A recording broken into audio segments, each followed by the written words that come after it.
এই এপিসোডে আমরা MySQL এ ডাটাবেস ক্রিয়েট করা শিখব। এই জন্য প্রথমেই phpMyAdmin এই লিঙ্কটিতে ক্লিক করতে হবে।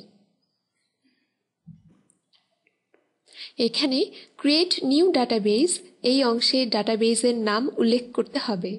ধরুন আপনি dbtest এই নামে একটি ডাটাবেস ক্রিয়েট করতে চাচ্ছেন। এখন ক্রিয়েট বাটনে ক্লিক করুন।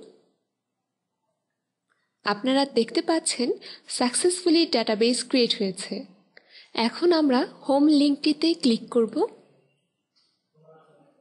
এখন ডাটাবেসেস লিঙ্কটিতে ক্লিক করলে আমাদের তৈরিকৃত ডাটাবেসটি লিস্টটিতে দেখা যাবে।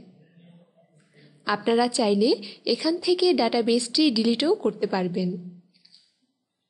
ডাটাবেসটি ডিলিট করার জন্য ডাটাবেসটিকে সিলেক্ট করে ড্রপ বাটনে ক্লিক করতে হবে।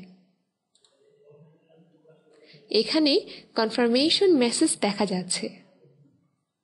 ডাটাবেসটি ডিলিট করার জন্য ইয়েস বাটনে ক্লিক করতে হবে। আপনারা দেখতে পাচ্ছেন ডাটাবেসটি সাকসেসফুলি ডিলিট হয়েছে। পরবর্তী এপিসোডে আমরা জুমলা ডাউনলোড প্রক্রিয়া দেখব।